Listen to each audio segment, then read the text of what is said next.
повторю питання. Пані Софія, скажіть, будь ласка, чи дочекалися ви Пристайка та Хомчака? Тому що знаю, що на 16-ту годину анонсувалася зустріч, точніше планувалася зустріч.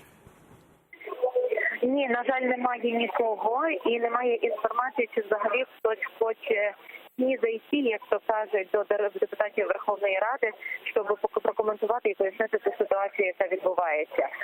І, на жаль, це все є все трагічніше, тому що маємо інформацію, що 9 жовтня о 12-й годині почнеться розведення військ. Відповідно, по суті, це ще один крок капітуляційної України. То фракція «Європейська солідарність» вона розділяє у цій формулі Штайнмаєра більше капітуляцію, аніж крок до перемир'я, як це трактують деякі інформаційні джерела. Будь ласка, ми підписуємо якусь формулу, яка має принести мир, а там не згаданий Крим.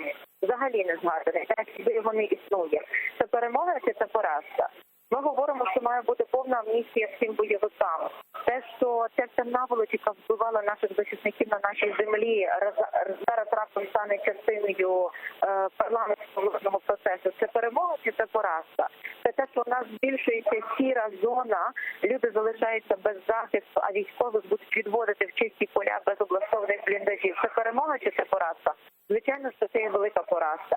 І те, що сьогодні говориться, що ця формула була запорукою того, що будуть переговори в нормандському форматі, ми бачимо, що Путін буде і буде висувати нові вимоги, шантажуючи таким чином Україну, нагинаючи Європу, а Україна в цьому всьому буде втрачати.